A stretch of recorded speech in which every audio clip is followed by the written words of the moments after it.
Oi, meus amores, tudo bem com vocês? Pra quem não me conhece, eu me chamo Rosseli e sejam todos muito bem-vindos ao canal Dorameira. Como vocês já leram no título, no vídeo de hoje eu quero comentar sobre o mais novo dorama lançado, Adorável Corredora. Eu assisti os 2 primeiros episódios e fiquei completamente apaixonada. Na verdade, eu já estou aqui surtando pelos próximos episódios, mas eu queria conversar com vocês sobre as minhas teorias, minhas primeiras impressões, porque esse dorama até então está perfeito e tem tudo para ser um dos melhores do ano de 2024. É um dorama que está disponível legendado em português no Viki, mas também em fansubs no Telegram, fácil de ser achado e assistido. E antes de falar a sinopse, eu preciso falar o que me levou a querer começar a assistir este dorama. Quem já assiste aqui os meus vídeos no canal sabe que eu sou completamente apaixonada por dorama de fantasia. E esse, claro, tem viagem no tempo, tem fantasia, gente. Eu pensei, eu preciso começar. E eu vejo uma popularidade aumentando em relação a esse dorama. Espero que seja um doramão, tô criando muitas expectativas. Na história deste dorama, vamos acompanhar a protagonista que perdeu os movimentos das 2 pernas em um acidente ainda na sua juventude. Ela está no hospital quando de repente recebe uma ligação de uma rádio e no ar está uma banda de K-pop que está em ascensão. Ela acaba na ligação colocando todas as suas frustrações para fora e acaba que um dos integrantes da banda fala para ela palavras motivadoras que a dão esperança de continuar vivendo. Anos depois, a banda está completamente famosa e este integrante mais ainda. E ela, agora adulta, virou fã desta banda e acompanha tudo o que eles fazem. Acontece que, de repente, este integrante que antigamente soltou aquelas palavras de motivação tira a sua vida. E a nossa protagonista se vê sem chão, sem entender por que é que ele fez isso. Então, misteriosamente, a protagonista consegue voltar no tempo para a época que ela ainda estava no colégio e ainda conseguia andar. Então, ela faz dessa oportunidade um meio de proteger o seu idol e fazer com que o que aconteceu no futuro não se repita. Antes de ir para a parte com spoiler, eu preciso falar que eu super indico, se você ainda não começar hoje a assistir este dorama. Não tenho muito o que falar porque só tem apenas 2 episódios. Porém, até agora, é uma história que prende, a atuação está muito boa, a trilha sonora também. Então, eu prevejo um doramão. Meus amores, a partir de agora vou falar muito spoiler. Eu quero conversar especificamente para quem já assistiu os 2 primeiros episódios. Como todo dorama de fantasia, 1001 teorias são criadas. Porque, claro, envolve viagem no tempo.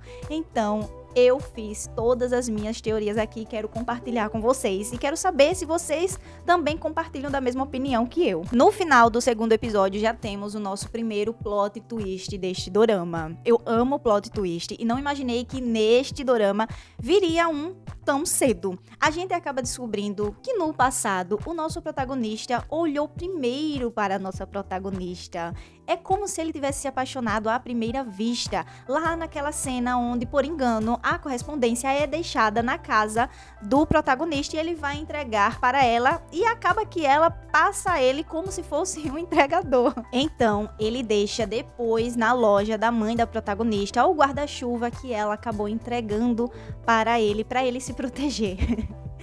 Então aquela cena tão fofa, meus amores, dele colocando o braço por baixo da cabeça dela, porque ela iria cair lá de sono e ele fica lá esperando ela acordar. Gente, cena clichê de dorama que tem romance. E nessa parte que isso acontece, a nossa protagonista ainda não tinha voltado no tempo. O nosso protagonista, a partir desse momento, começou a desenvolver sentimentos por ela, só que distante. Ela, ainda sem voltar no tempo, era ela mesma daquele ano jovem que era apaixonada por outro menino que fazia parte de uma banda da época dela. Então ela não sabia quem era o protagonista. O que aconteceu foi que antes dela voltar no tempo, quando ela seguiu a vida dela normal, sem conhecer o protagonista já sabia quem era ela. Essa é a minha teoria. Então, lá no futuro, quando o protagonista encontra a nossa protagonista lá na cadeira de roda, no meio da ponte, você vê que tem uma parte que ele solta um sorrisinho, como quem reencontrou uma pessoa do passado. Só que, quando aconteceu o acidente, provavelmente a vida dos dois se dividiram. O protagonista não conseguiu continuar sua carreira de natação e foi para a carreira de músico, e ela também cresceu com a sua vida normal, eles não se encontraram mais. Por isso que a minha teoria que eu falei anteriormente, dele naquela cena da ponte ter reconhecido ela, como se ele a tivesse reencontrado. Por causa de tudo que aconteceu, o acidente, a vida deles acabarem se desencontrando, esse relacionamento não aconteceu. Só que agora, com a volta dela no passado, a gente vê no finalzinho do segundo dorama uma foto aparecendo na mesa no apartamento que o protagonista no futuro pulou para tirar a sua vida. Então, um relacionamento aconteceu que não tinha acontecido antes. Porque quando a protagonista voltou no passado, essa protagonista do futuro, que agora está no seu corpo no passado, conhece o protagonista, é apaixonada por ele, é fã dele. Então, ela agora está correspondendo os sentimentos que ele tinha escondido. Gente, quando foi o final do segundo episódio, eu fiquei completamente louca. Foi quando eu comecei a criar todas essas teorias que eu tô falando aqui. Não sei se tá fazendo algum sentido na cabeça de vocês ou se vocês pensam igual a mim, mas são essas teorias que eu criei e na minha cabeça faz completo sentido. E o que eu espero para os próximos episódios são muitas reviravoltas e muitos problemas que eles vão enfrentar nesse relacionamento. Porque eu penso assim, na cena, no segundo episódio, que ela está tentando atravessar a faixa de pedestre, ela começa a ter um lapso do que aconteceu no seu acidente. E nitidamente a gente vê um rapaz correndo em direção a ela. Está embaçado, mas, meus amores, eu acredito que esse rapaz é o nosso protagonista. Sim, aconteceu alguma coisa no acidente que o protagonista estava envolvido. Porque, como a gente viu, o nosso protagonista desenvolveu sentimentos por ela naquela cena ali da caixa de entrega, e o acidente aconteceu depois. Lembrando que ela está no passado quando ela conseguia andar. Então o acidente ainda não aconteceu.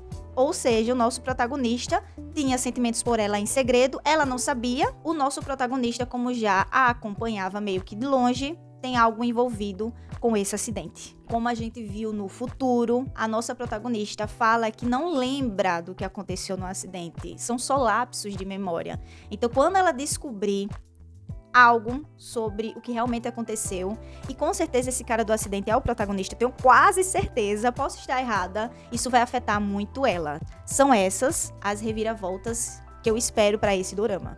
Aí você pode me perguntar, Rosseli, se na sua opinião o protagonista já conhecia a nossa protagonista e reencontrou com ela naquela cena da ponte lá no futuro, quando está nevando, por que é que mesmo assim ele tirou a sua vida? Se ele encontrou o seu amor, né, aquela paixão platônica que ele teve na juventude, por que ele não continuou vivendo? Por que é que ele não insistiu num relacionamento com ela? Por que é que ele não falou, olha, eu sou aquele rapaz de lá da juventude que entregou aquela caixa por engano pra você e você achou que eu era um entregador? Por que é que ele não fez isso? Por causa, meus amores, minha opinião, tá?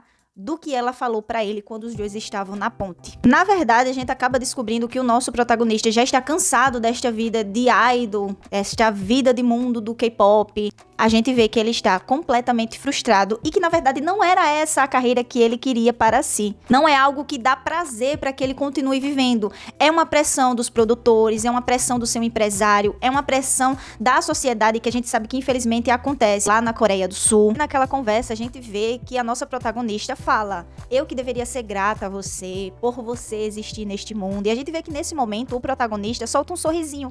Como assim, nossa, eu tô feliz, eu me apaixonei, uma pessoa quer que eu viva neste mundo.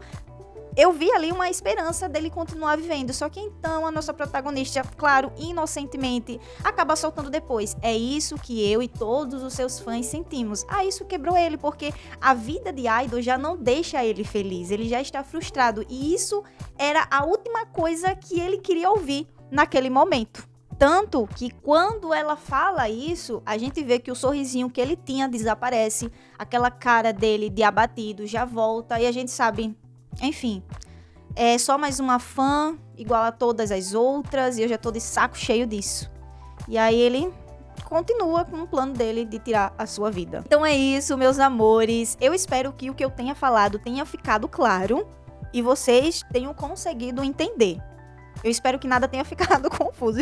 Eu tentei ser mais clara possível do que tá passando aqui na minha cabecinha. Mas também eu quero ouvir as opiniões de vocês nos comentários, quais teorias vocês criaram e o que vocês esperam para os próximos episódios. E se vocês gostaram do vídeo, claro, já deixa o like. E se você ainda não faz parte da nossa família, caiu de paraquedas aqui neste canal, considere se inscrever. E até o próximo vídeo, meus amores. Um beijo e tchau!